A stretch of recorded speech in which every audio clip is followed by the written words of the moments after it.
আপনি বাঙালি আর মিষ্টি দই পছন্দ করেন না, এটা প্রায় অসম্ভবের কাছাকাছি। আর তার উপর যদি দই এরকম সর জমে যাওয়া ঘন হলুদ রঙের হয়, তাহলে তো কথাই নেই। চলুন দেখি এই দারুণ মজার মিষ্টি দই খুব সহজে ঘরে বসেই কিভাবে বানিয়ে নেওয়া যাবে।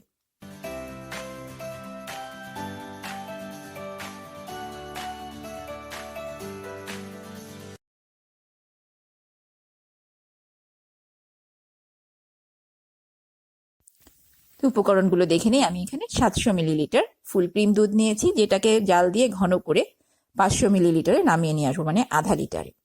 এর সঙ্গে নিয়েছি 3 টেবিল চামচ চিনি, নিয়েছি আধা কাপ টক দই। এটার এখন পানি ঝরিয়ে নেব, এজন্য ছাঁকনির মধ্যে রেখে দিচ্ছি। আর এর সঙ্গে আমার নিজস্ব একটা উপকরণ যেটা আমি ব্যবহার করি, সেটা হচ্ছে 1/4 কাপ সাওয়ার ক্রিম। এটা অপশনাল, এটা আপনার হাতের কাছে না থাকলে কোনো অসুবিধা নেই, এটা ছাড়াও দিব্যি টক দই জমে যাবে। তো শুরুতেই চিনিটা ক্যারামেল করে নিচ্ছি। এই দইটা খুব হালকা স্বাদের হবে, সেজন্য আমি 3 টেবিল চামচ নিয়েছি। যদি কেউ একটু বেশি মিষ্টি পছন্দ করেন তাহলে 1 টেবিল চামচ চিনি বাড়িয়ে দেবেন। তো চিনিটা ক্যারামেল করে নিচ্ছি, হালকা বাদামি ক্যারামেল হবে। আসলে মিষ্টি দইয়ের অন্তত 1000 খানেক রেসিপি কম করে হলেও অনলাইনে আছে, বিভিন্ন ভাষায় আছে। তো সেখানে আমার এটার মধ্যে নতুনত্ব কি আছে? নতুনত্ব আসলে কিছুই নেই। সেই একইভাবে দুধ ঘন করা, রঙের জন্য চিনিটা ক্যারামেল করে নেওয়া এবং একইভাবে টক দই মিশিয়ে গরম জায়গায় রেখে দই বসানো। নতুনত্ব যদি বলেন তাহলে ওইটুকুই আছে যেটা দেখালাম, সাওয়ার ক্রিম। কারণ আমাদের দেশি টক দইতে যেটা হয়, বা গ্রিক ইয়োগুর্টেও একটা টক দইটা টক বেশি হয়। যারা বাইরে থাকেন, দেশের বাইরে, তারা দেখবেন যে নর্মাল সুপারমার্কেটগুলোতে যে দই পাওয়া যায় সেই দইটা কিন্তু অতটা টক হয় না। এবং ওই দইটা দিয়ে যখন আপনি টক দই মানে মিষ্টি দই বানাবেন, তখন আমাদের দেশি মিষ্টি দইয়ের যে একটা মিষ্টির পরেও খুব হালকা একটা টক ভাব, যেটা আমাদের মিষ্টি দইটাকে এতটা স্পেশাল করে, সেটা আসে না। অনেক চেষ্টার পরে, অনেক কিছু দিয়ে চেষ্টার পরে আমি দেখলাম যে যদি একটুখানি সাওয়ার ক্রিম বা অনেক সময় বাটার মিল্ক খুব সামান্য পরিমাণে অ্যাড করতে হবে, কারণ এই দুটোই টক জিনিস, বেশি হয়ে গেলে মানে মিষ্টি দইটা ছিঁড়ে যাওয়ার সম্ভাবনা থাকে। তো খুব সামান্য পরিমাণে সাওয়ার ক্রিম অ্যাড করলে একদম সেই দেশি মিষ্টি দইয়ের টেস্টটা আসে। তো আমার ক্যারামেল তৈরি। এর মধ্যে এখন দুধটা দিয়ে দিলাম। দুধটা যখন দেবেন তখন দেখবেন গরম ক্যারামেলের মধ্যে দুধ দিলে, ঠান্ডা দুধটা দিলে ক্যারামেলটা কিন্তু ওরকম জমে যাবে। ওটাতে ভয় পাওয়ার কিছু নেই। আস্তে আস্তে হালকা আঁচে দুধটা ঘন করতে থাকবেন, জাল দিতে থাকবেন, এবং সময়ের সাথে সাথে ক্যারামেলটা গলে দুধের সাথে মিশে যাবে। আর তারপরে ওরকম সুন্দর একটা লালচে হলুদ টাইপের রং চলে আসবে। দুধটা যখন ঘন করছি তখন এটাকে খুব বেশি ঘন করবো না, যে যেই পরিমাণ আছে ওটার একদম অর্ধেকে নামিয়ে নিয়ে আসবো না, মোটামুটি ঘন করছি, যে 700 মিলিলিটারটা 500 মিলিলিটারে নামিয়ে নিয়ে আসবো।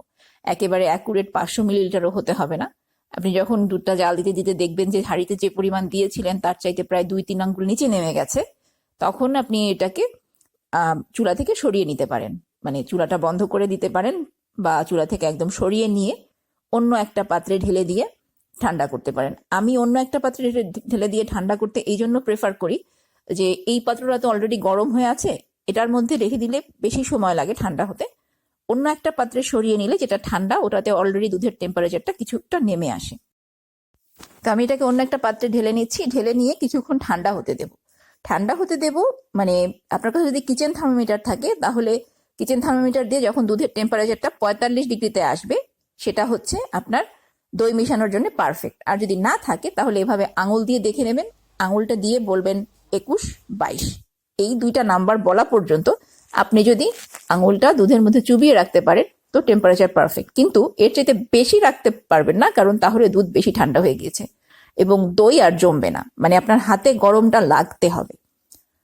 এরপর এর মধ্যে দই, টক দই আর সাওয়ার ক্রিমটা দিয়ে ভালো করে বিট করে নেব। আর এই জন্যই একটু লম্বাটে পাত্রে নিয়েছি, যে এভাবে মানে এরকম পাত্রে বিট করতে সুবিধা হয় এবং পরে ঢালতেও সুবিধা হয়। মানে যেই পাত্রের মধ্যে আপনি ওভেনে দেবেন দইটা, সেই পাত্রে ঢালতেও সুবিধা হয়। দইটা খুব ভালোভাবে মিশিয়ে নেবেন দুধের সাথে, কারণ দই বসার জন্য এটা খুব জরুরি। আর যে একটা ফেনা ফেনা জমে উপরে, ওটা তো দই বসার পর দেখতেও খুব ভালো লাগে। এখন এই দুধ আর দইয়ের মিশ্রণটা আমি একটা ওভেন প্রুফ ডিশে ঢেলে দিচ্ছি। আমি দইটা ওভেনে তৈরি করব, আর সেজন্যই নিচে সরাসরি কিন্তু একটা বেকিং ট্রে দিয়ে দিয়েছি, যাতে খুব বেশি এই পাত্রটা নাড়াচাড়া করতে না হয়, মানে এই টক দই দুধ একসঙ্গে মেশানোর পরে পাত্রটার খুব বেশি নাড়াচাড়া করবেন না, তাহলে দইটা খুব ভালো বসবে না। আর এই জন্যই আমি বেকিং ট্রেতে সরাসরি দিয়ে দিয়েছি ডিশটা, যাতে খুব হালকা হাতে এই ট্রেটা সরাসরি ওভেনে ঢুকিয়ে দিতে পারি। ওভেন আমি প্রিহিট করে রেখেছি 80 ডিগ্রিতে, এবং এই 80 ডিগ্রিতে রেখে দেবো 2 ঘন্টা। 2 ঘন্টা পরে যদি না বসে তাহলে আরো ঘন্টা খানিক, যেহেতু এটা ছোট পাত্র 2.5 থেকে 3 ঘন্টার মধ্যে বসে যাবে। যদি বড় পাত্র হয় তাহলে অনেক সময় 4 ঘন্টাও লাগে। 3 ঘন্টা পর এই হচ্ছে আমার মিষ্টি দই। দেখতে তো দারুণ মনে হচ্ছে, তবে না কাটলে তো বোঝা যাবে না যে ভিতরে আসলে বসেছে কিনা। তো চলুন কেটেই দেখি। বাহ, দারুণভাবে বসে গিয়েছে। এই রেসিপি আপনাদের কেমন লাগলো কমেন্ট করে জানাবেন। সবাইকে চ্যানেল সাবস্ক্রাইব করার অনুরোধ জানিয়ে আজকের মতো এখানেই শেষ করছি। খুব শিগগিরই আবার দেখা হবে।